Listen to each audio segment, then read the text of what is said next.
Hello, hello, and welcome to Psychic Talk. I'm your host, Priscilla Gendron, and welcome to a very, very hot and sunny 33 degrees Celsius here in South Africa, with lots of humidity, and we're really sweating. So, and unfortunately for my guest, who's on the other side of the world, it's winter, so we're in summer. So that's always such fun. So joining me today is an absolutely amazing person. I've had the honor of meeting her and chatting with her. And so now it's time to interview her and to hear about her story and put it forward to the world so a lot more people can hear about her and what she has to offer the world. My special guest today is Amy Louise PHD, and she's from America. And she does a plethora of wonderful things. So she does Akashic records, and she does tarot card readings, and she's also a healer. She's also a podcaster, and she's also a published author of an amazing book called Defooling the Minefield of Abuse. And she's going to talk a little bit about that as well as the fact that she's writing her second book in the series of books that she's writing around that subject. So welcome, Amy.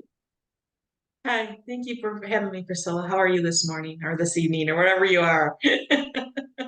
That's always the case. I always say good morning, good afternoon, and good evening, because you never know when people are going to be watching.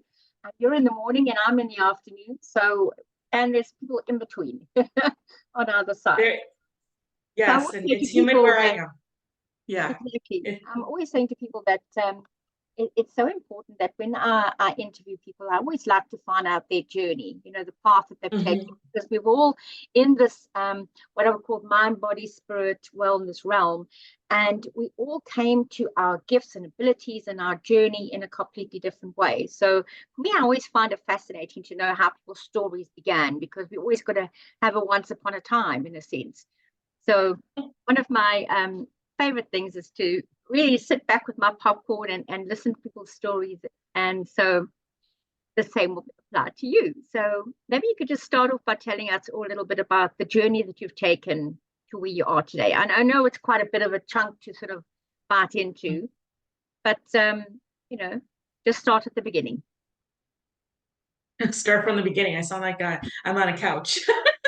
It's like no, I'm just kidding. To Freud. I tell you about wicked sense of humor, Exactly. Well, I always knew I was gifted. So I grew up in a very, I think with light workers, we go through these horrendous journeys to get to where we are. We're like diamonds that are being refined, in the coal mines. I grew up in an alcoholic household, abuse, domestic violence, all that stuff. But I always knew I was an empath. So it was interesting with an empath, sometimes what you do is you use your gifts to kind of measure the temperature of the room. And that's what I've learned, how to refine my gifts. Now I could see spirit, I could hear spirit. I've had 4 near-death experiences. My first one when I was 9 years old. I had pneumonia, and my great-grandmother came to me, which is where I get my gifts from. And because I didn't know it was in the family. I was telling my mom I'm seeing dead people.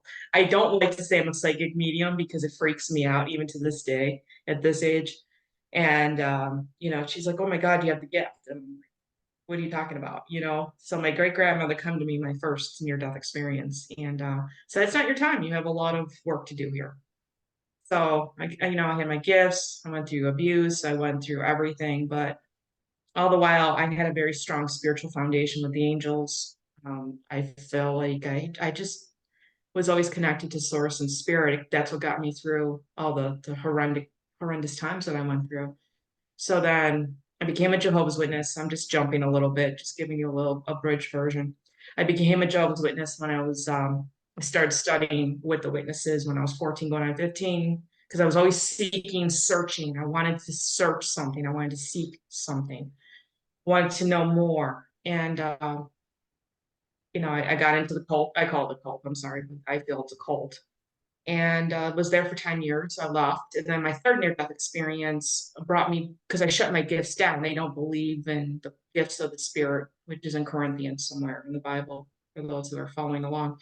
And in my third near-death experience, and reopened my gifts of clairvoyance, clairsentience, clairaudience, the healer, I mean, that's the abridged version of it, of my journey to where I am now. And you're talking about humidity. I'm in Florida, so we're very humid today. So, you know, Yeah, um, and as I was listening to all the things that you're talking about in your journey, um, the abuse, near-death experience, then starting to see, the dead people and people that have passed away, but then also you went into some kind of religious aspect as well.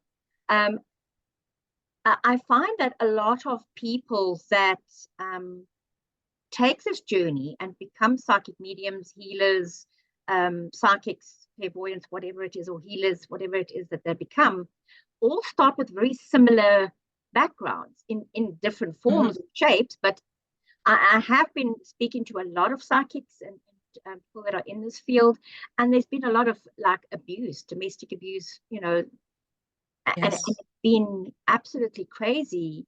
That is I mean, for myself, I never had that. I was brought up in a loving family. We were Roman Catholics, so in your yeah, aspect also, we followed our religious thing, and it was never accepted. I had to keep quiet about what I did for a living, kind of thing. I was called a yeah. witch in the family. So there was all these aspects that are so similar in their light. So it's almost like having a kindred soul. Hmm. Well, yeah. And then when I wrote my book last year, which is Defooing the Minefield of Abuse, which is on Amazon, I wrote about how I walked away from my family because of all the abuse and all the brainwashing and indoctrination. And I think my journey as a light worker is to break those bonds of generational curses. So that's why I got into the Akashic Records, because I had been working with Lisa Barnett, who's my mentor, many years ago. She was on my radio show. And then COVID happened. I always wanted to take it. And my guides are like, oh, you're not, you got to take this. Well, I was going out in California, and I'm like, there's hell no way I'm going out on the West Coast, because to me, they're loony bins. No offense. Anybody in California. I mean, I've never been out there, but my Pluto line, if you're into astrology, goes right down the middle, means your death line. So if I go out there, I'll probably die. So, people don't get that.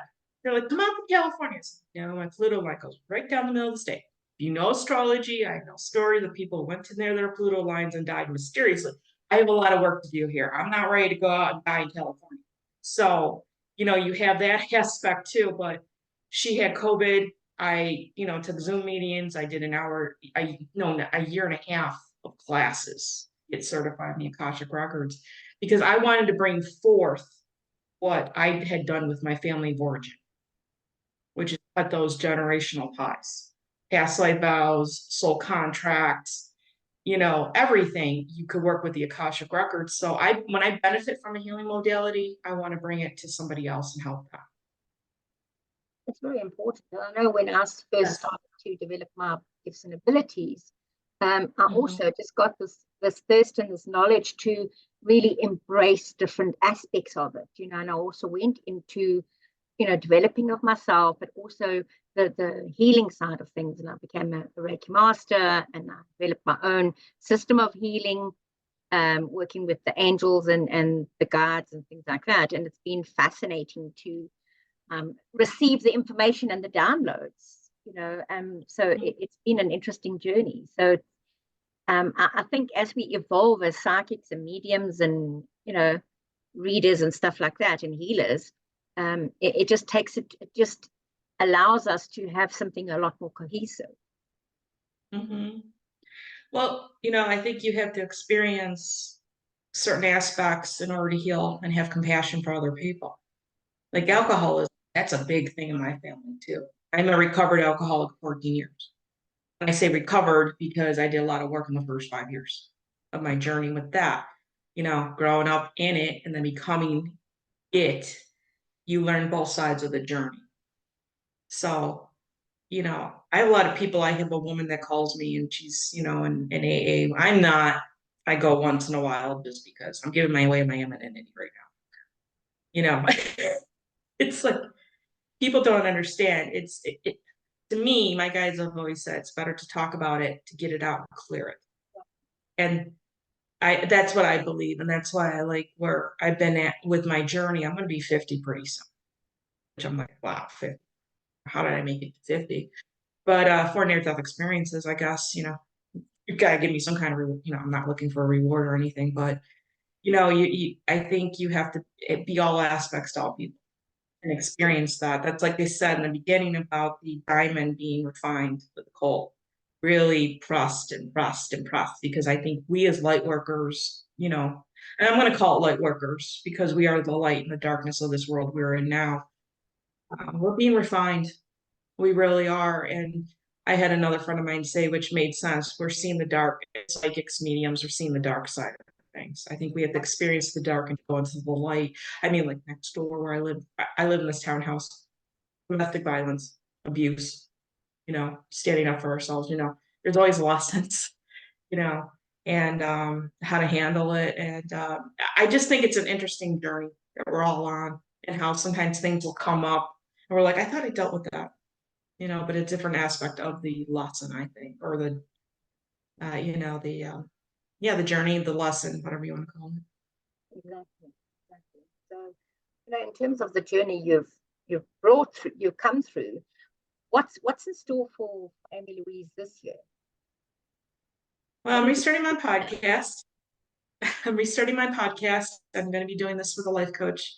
Her and I are in the works. We're almost in the finalization. We don't have a name for the show yet, but we're just going to talk about different journeys of narcissistic abuse and surviving that, alcoholism. People that have written books about their own journeys of survival. I'm writing the second book about leaving the cult of Jehovah's Witnesses. That's my second book I'm writing. I'm on the 4 or 5 chapters. Just expanding the work a little bit more and helping people and dumping into the Akashic Records some more too. I think it's a valuable tool because the Akashic Records is your book of life, basically, which is your past life, future lives, present life, and how it ties into this current journey. There's no time. People don't understand that Chronos is a man-made situation. Chronos, time, is man-made. So the Akashic Records breaks that down. It's like a big library. When I was first shown it, it was like this cylinder library that went up and up and up. And it was just my journey, my library. So I'm able to access that, get through the crown chakra, downloads.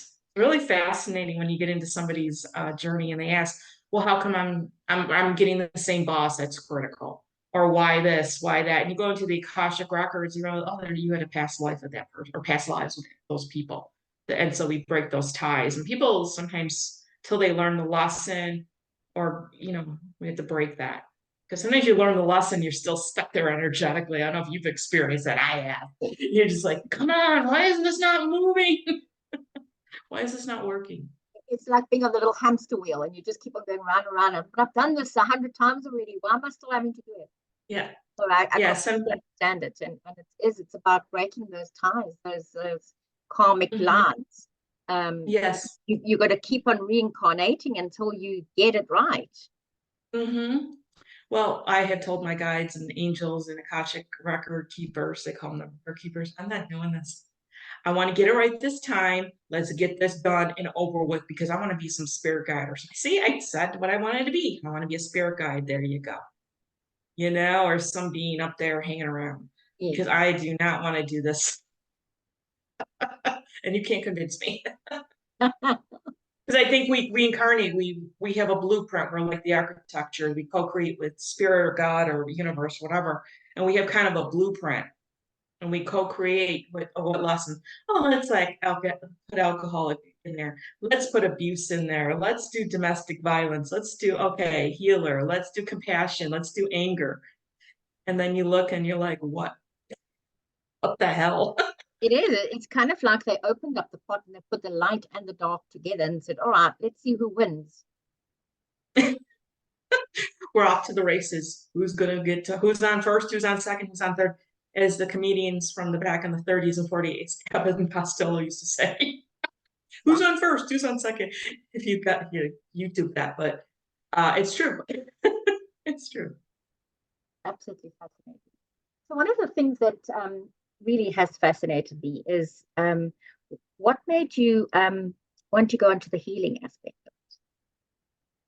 I was always a healer. I mean, these gifts I've always known I've had. I had my godmother who was, I was Roman Catholic too, raised before I got into the witness. I call it Jehovah's Witness, the witness protection program, because people are like, where'd you disappear to for 10 years? I mean, didn't say you just disappeared.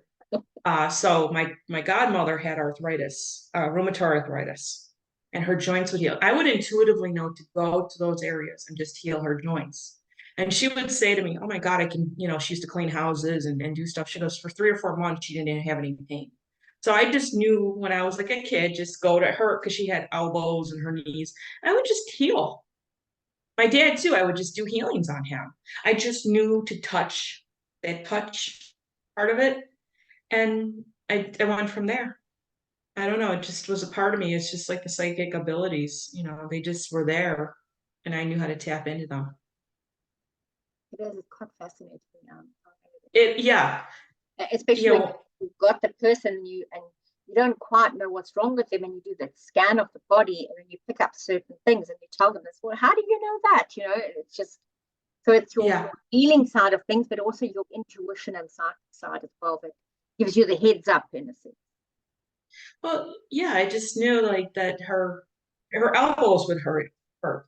I always knew that with my aunt, my godmother, my aunt. She was the best friend of my mother growing up.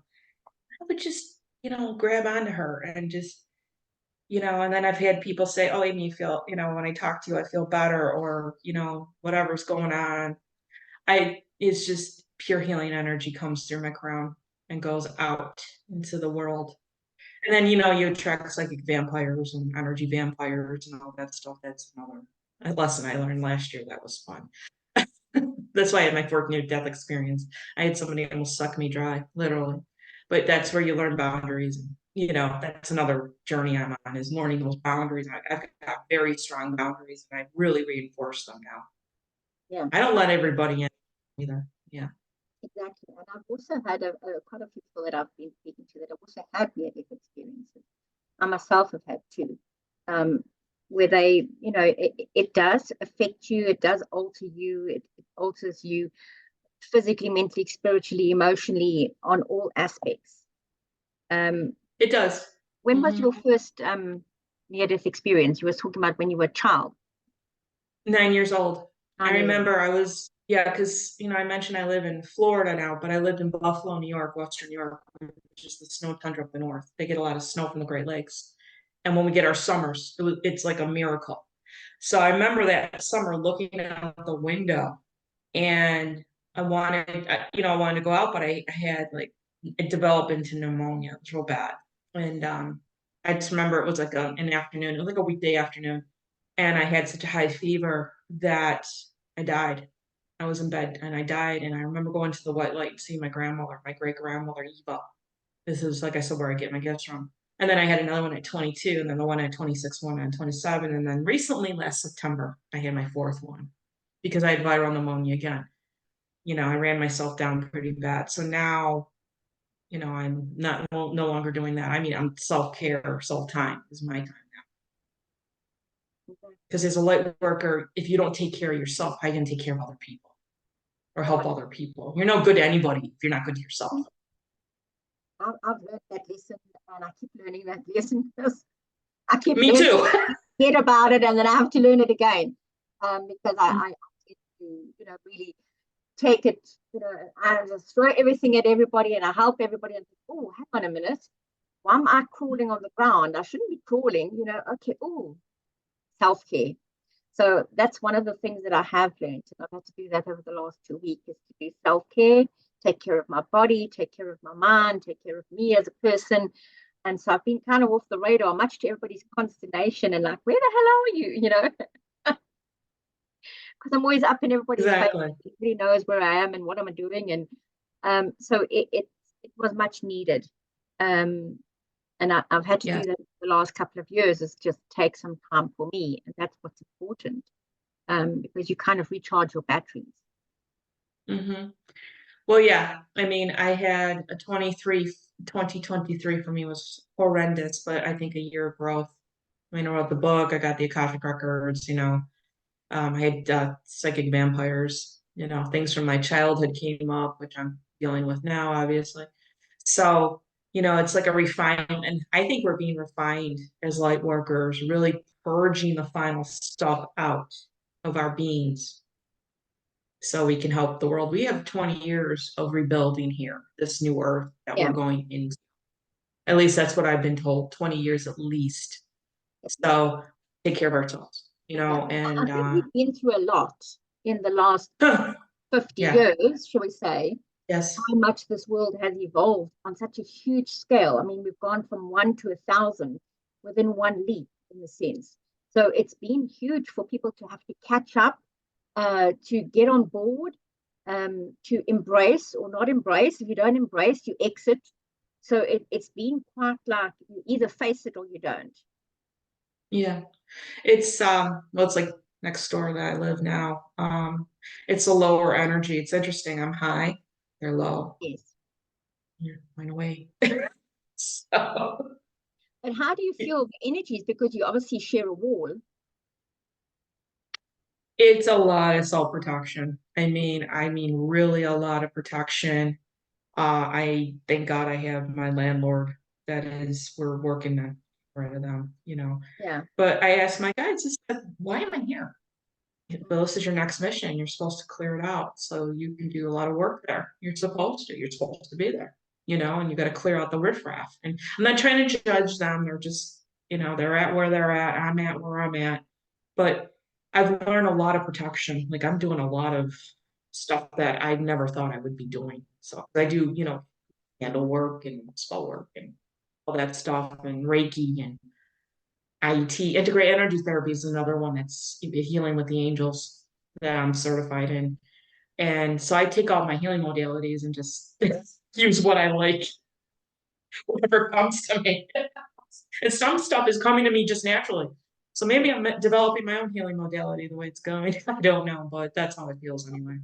That you learn all these things, you bring all these modalities into your basket, and you say, okay, well then how can I now take all these modalities and mesh them into one and give something cohesive to people so that they understand it, I teach it, and I impart it to others. And I think that's where it's important, is that you're looking at it, because that's what I've done.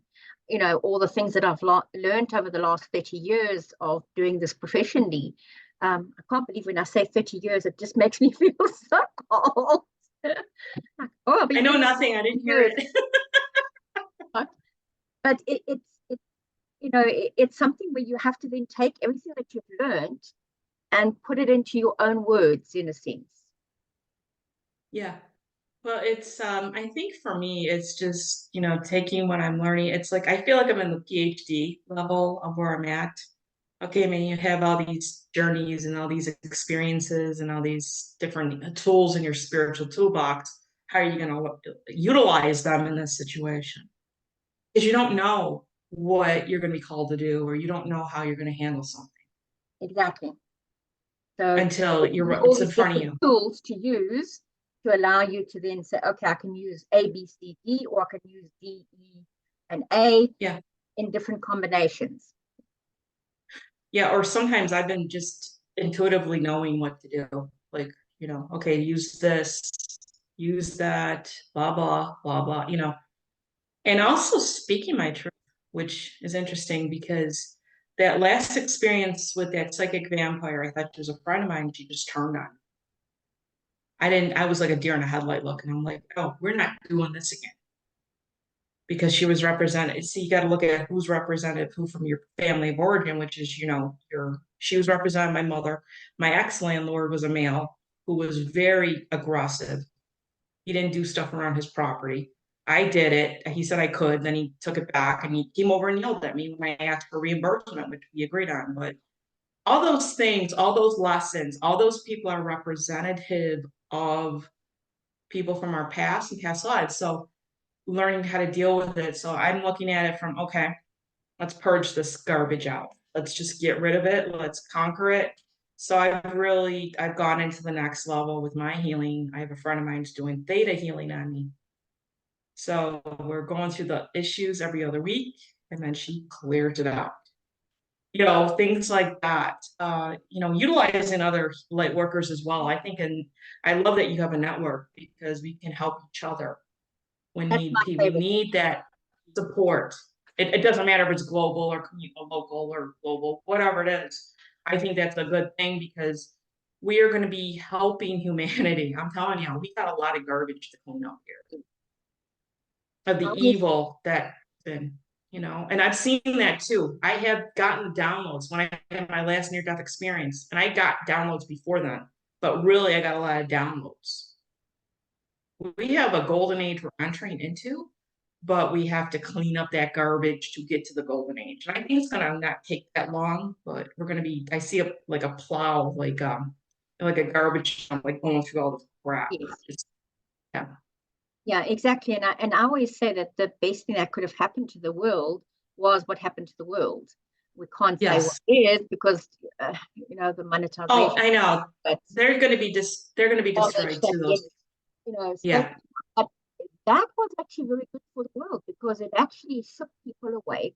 It gave people a reason to get up in the morning and to be different. Um, it certainly, I mean, I used to do physical shows and I had to then take it and do it online. And it taught me so much that I ended up with 300 speakers from 19 countries, as opposed to just having maybe 2 people from another country come to my event. So for Mhm. me, it allowed me to go out into the world, and I've formed a beautiful, cohesive group of people that are just amazing and that co-create with each other on such a beautiful level. So that was the gift that it gave. Mhm. And I think that that's important, is the lessons we learn from things. I feel that the I'll call it the scandemic, if I Yeah, can say that. It was the best because you're right. People had to go online. They had to see in the States here, online schools, what they were doing with their children, the indoctrination, of the different systems. And that's why when I wrote my book, I feel my journey is to break away from the hierarchy of the family system. Because when I told people I called divorcing my family. Well, it was interesting. It's a little funny story if you don't mind me telling it a little bit how I got the divorce. Well, I moved down to Florida. I had talked, my father had passed away. I'm from a different father. I have 2 half sisters who can't make a hole between them. Believe me, 2 half that can't make up a hole. They're really seriously there, like my mother. And my dad, I took care of my dad and he passed away. And I knew intuitively I was going to walk away from my family. I said, you three can have each other because you're all dysfunctional. You're all crazy. I had really worked on myself. I had been in sobriety for like 5 years and all that stuff. And I had really worked on getting all that family stuff into the background. So, um, I didn't talk to my mother after my dad's passing, and I decided I'm going to move to Florida because I just wanted a fresh start. I always wanted to move down here, and that was it. So she found out where that I had moved. I hadn't talked to her, and she calls me up and said, "This is your ex-mother, you know, ex-mother." And I'm thinking, "What are you talking about, ex-mother?" And she's like, "I heard you moved to Florida, so I changed my number and learned boundaries." And I thought, "Oh, really? We got divorced? Didn't know. Where's the alimony and the child support?" So that's why I say about divorcing my family, because this is your ex-mother, and that voicemail, because I didn't pick up the phone. You don't have to pick up the phone for anybody. Made me realize, you know what? I am done with my family origin. I have the scars to prove it, the battle wounds. And so then I started writing about it, and writing about it was a journey, and how to it was when I look back at the journey, it was gradual. It's like I never felt like I was a part of the family. I never felt like I was understood, and I never felt like anybody listened to my voice. I was always shut down. So I wrote my book not out of spite, out of like, look, this is my truth, and if you don't like it, you can't, don't let the door hit you where the good Lord split you, out. So, and like I joke around with you, like I said, I changed the names to help, protect the guilty and the stupid, because they are unaware of what's going on. They're not innocent. There was a lot of abuse. especially with one of my sisters, my half sister. I never liked her. I didn't know why until the memories started coming up, like the last 5 years where I was abused sexually and verbally, and she almost killed me. She almost put a pillow over my head when I was 4 and suffocated me. So it's there. It's all there. And, it's like, don't dismiss what I want to tell people. If you get anything out of this story is don't dismiss your truth, speak it. It's your truth. And Yeah, if they don't like it, that's on them. exactly. So, This is yeah, your truth. I'm becoming more bolder. Good. Yeah. Well, Amy, we can talk until the cows come home. But so if people want to get hold of you, what would be the best way for them to get hold of you? Amy Louise PHD.com. I have a website, amylouise.com. You just Google Amy Louise. I'm around. I'm on Instagram. I'm not on Facebook. I don't like Facebook. I think Facebook. I'm on Twitter. I'm on, different platforms, and they'll be more forthcoming. But just Google or whatever, and We'll search put engine. the link in the description below. And then also, if people wanted to buy your book, you said it's on Amazon. It's on Amazon now. Internationally, for some reason, I don't know why we didn't do this, but it's hard to get internationally. You can email me at angelicamy35@gmail.com, and I can send you a link if you want. Sometimes I just send out people the book because they just need it. That sometimes is what needs to happen in a sense. So it's fantastic. So I want to just say thank you so much for joining me. And we've just kind of like tipped the iceberg, haven't we? Because there's just so much to talk about, and how to, we could go on for hours and hours and hours and not even scratch the surface kind of thing. So we'll probably have you on again to maybe go a little bit deeper and touch on other subjects as well, because I found what the journey that you've gone through has been quite fascinating, because I found that a lot of psychics have gone through very similar journeys, and not everybody is the same. Not everybody has had that journey, but there has been always something traumatic or cataclysmic that happens in their childhood or in their younger years that leads them to this path. I had couple of near-death experiences. I was very, very ill as a child. I didn't have any of the abuse side of things, which I always considered to be a blessing. Yes.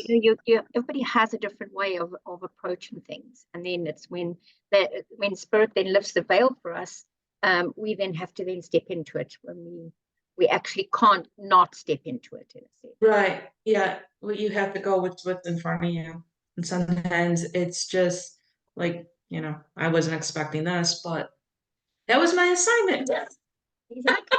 I mean, 30 years ago, I wasn't expecting to be sitting, being a psychic medium for the last 30 years and doing what I'm doing. So yeah, it's quite fascinating, the journey that I've taken and that you've taken. It's quite fascinating to hear everybody's stories. So I want to just thank you so much for joining me today. And Thank you. Join us again, same time, same place, as we delve deeper into the mysteries of the journey of what it's like to be spiritual, and to embrace it. So I want to thank you for joining me, and we look forward to seeing you again. Thank you, Priscilla. It was a pleasure. Thank you.